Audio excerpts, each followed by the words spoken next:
some of your brown sugar. I want some of your brown sugar. I want some of your brown sugar. Hello everyone and welcome to my channel. If you are new, my name is Rachel Amma, and for this week's video, I wanted to do a meal prep recipe video. You guys have been asking for one and I haven't done one in quite a while, so I'm here to share one with you. A really simple, delicious meal prep. And if you don't want to use it as meal prep, you can just use it, make the recipes, or if you do want to meal prep recipes, I've got you covered. So I've got a breakfast, a lunch and a dinner to take you through 4 days of the week. So on Monday, Tuesday, Wednesday, Thursday. I'll link all the information in the description of the full recipe ingredients in case you guys do want to make it as a meal prep. Please give this video a thumbs up if you're excited for meal prepping this week. And don't forget to subscribe because I'm here every week with new videos to share with you guys. And my cookbook is nearly out, like it's out in a couple weeks now. I'm going to leave all the information down below about how you can pre-order it and get your hands on it because it's got over 100 of my recipes, over 100 delicious vegan recipes. But for now, let's get into this week's video, which is meal prepping for y'all. So for breakfast, I wanted to do savory because I know being vegan, sometimes it can be harder to think of what kind of savory breakfast you can make. I made this one the other day and you guys really loved it, so I'm going to share the full recipe. It's one of my favorite recipes to make. It's so delicious, and what I also love about it for meal prep is I like it hot or cold. So if you're off to work, you don't have to heat it up. You can just eat it, or if you do want to heat it up, that's an option for you too. But it's so delicious, so simple. Let's get into it. So for this recipe, we've got shiitake mushrooms, garlic, coconut aminos or soy sauce or tamari, tomatoes, onions, avocado, coriander, lemon, chickpea flour, and some salad leaves. So first we're going to start off by finely dicing our red onions and our tomatoes, and we want to get them nice and small so they sit with the chickpea flour well. Then I'm going to mix some chickpea flour with some baking powder and then some water, followed by adding in the tomatoes and the onions and mix it all together. Now I like to keep the consistency quite thick as I just feel like for what we're making it cooks better. Then I'm going to squeeze in some lemon juice, add in my coconut aminos or soy sauce and mix to combine. You can also add some black salt, which is going to add an egg-like flavor if you have some, but it's not essential, it's optional. Then I'm going to mix in some coriander and some parsley. Now you can add spices, but for me, for a breakfast meal, I really like the way the herbs just flavor it and keep it quite neutral. Then I'm just going to add in some garlic granules, a pinch of salt and some black pepper. And that is the base of it done. Really simple, really easy. Now I'm going to slice up some shiitake mushrooms, and I like using shiitake because they're quite chewy and they add a really nice texture to the chickpea fritter. So I'm just going to season with a bit of salt and pepper, and we're just going to fry those until they're brown. You don't need to cook this in oil, you can just fry them in the water that comes out of the mushrooms. Now to the big pan. You really want to use a non-stick pan to avoid the fritter from sticking to the bottom of the pan. We're going to add all of the mixture and keep it in a circle, and then we're going to add the mushrooms on top, and they've already cooked. And now you want to let that sit for about 10 minutes on a really low heat so it really cooks through before you decide to flip it over. After 10 minutes, you should be able to get the spatula right through as long as you've used a non-stick pan. Flip it over to the other side for about 5 minutes and then back, and then you've got this delicious fritter. If for any reason you're struggling to cook it all the way through, you can pop it in the oven, but you shouldn't have problems at all. Then we're going to slice it up into 4 equal pieces.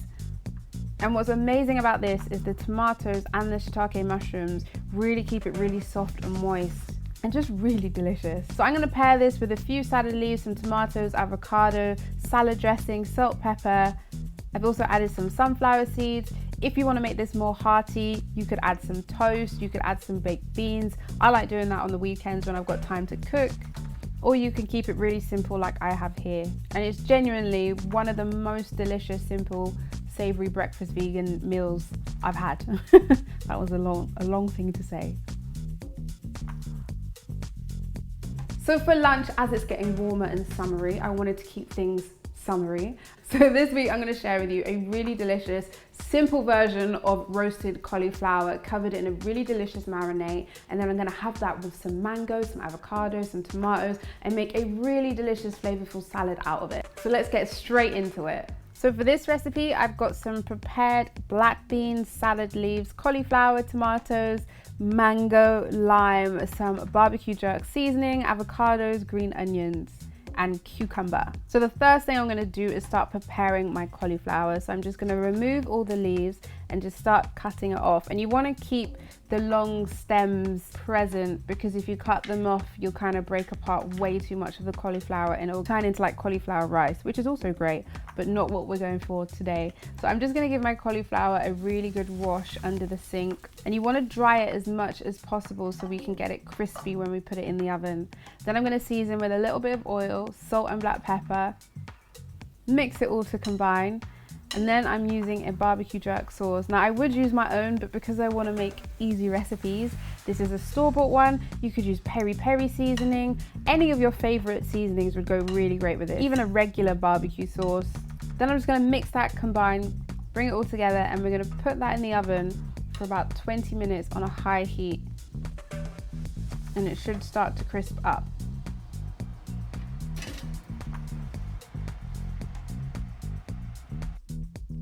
While that's cooking, I'm going to prepare everything else. So I've got this mango. Unfortunately, it's not the ripest of mangoes, but this is all I could get. I'm going to slice it up into cubes, tiny little cubes. I don't really know how to describe how I slice the mango, but this is how I like to slice the mango. And we have really nice little squares of mango. Then I've got some cucumber, and I'm going to finely dice that too. And some green onions, and of course some avocado. A really good avocado, I must say.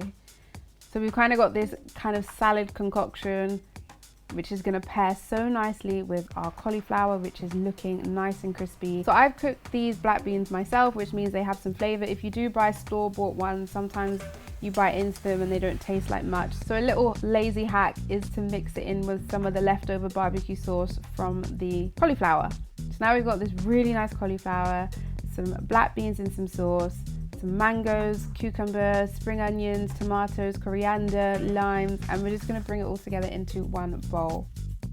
Now I'm just going to squeeze on some lime to help preserve it. If you're doing it as a meal prep, of course you don't have to cut up the avocado until the day you're eating it. And also add your favorite dressing, whether it's a balsamic dressing, a French dressing, or if you just like to use fresh lime juice and olive oil and a bit of salt and pepper, even a tahini dressing. And it's really simple, and you just want to make sure you don't overcook the cauliflower, because you want there to be a slight bite in the cauliflower. You don't want soggy cauliflower. So delicious. Now for dinner, this is one of my favorite recipes to make. It's so simple, so incredibly flavorful, as well as versatile. I've shared this on my Instagram where I've made it with pasta. Sometimes I have it with sweet potatoes, some rice. Sometimes I have it with just vegetables or a salad. So versatile, really delicious, really simple. Let's get into it. For this recipe, we've got some brown rice, some peppers, some onions, some garlic, aubergines, chickpeas, kale, coriander, some harissa paste, as well as some plum tomatoes. So the first thing we're going to do is dice up the aubergine into small little cubes. Once we've done that, we're going to cut up our onions, and I'm just going to slice these as well as the peppers, and we just want to get them nice and sliced. Then to a pan, we're going to first saute our onions, get them nice and brown, cook them down. And once they're browned, we're going to add in the peppers, followed by some garlic and a pinch of salt and pepper. And we're just going to cook those down for about 5 minutes. After that, we're going to put in all of our aubergine chunks, then our harissa paste. If you make your own harissa paste, then that's going to taste 100 million times better. But this store-bought one is one that I do like to use when I don't have time to make my own paste from scratch. Then I'm just going to add in some chickpeas, mix that all together, and finally add in our plum tomatoes. I had a question about how sometimes tomatoes are really watery. You just want to try and get the best quality plum tomatoes possible, or chopped tomatoes, because it makes a huge difference in how your curries and your stews turn out. And we're going to pop that in the oven to roast for about 20 minutes.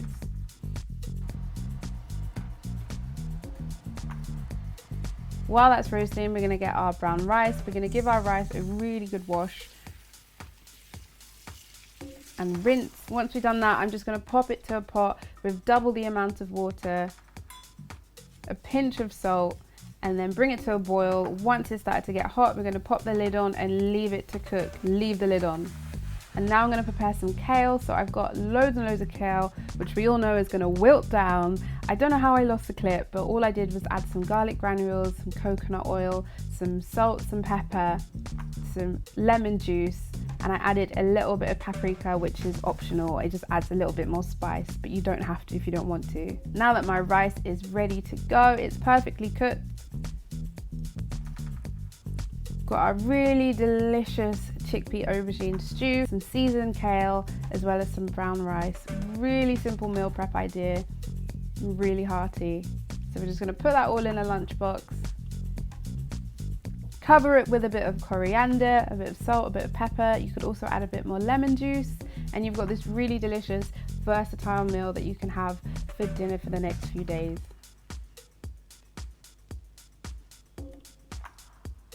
So simple, so delicious.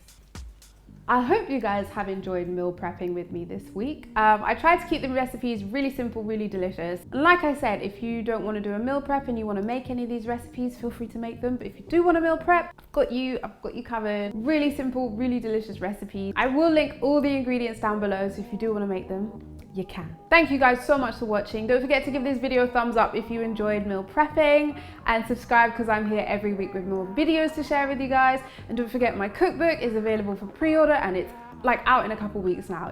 It's crazy. I'll link all the information below for over 100 of my recipes. Thank you guys so much for watching, and I'll see you all next week. Bye.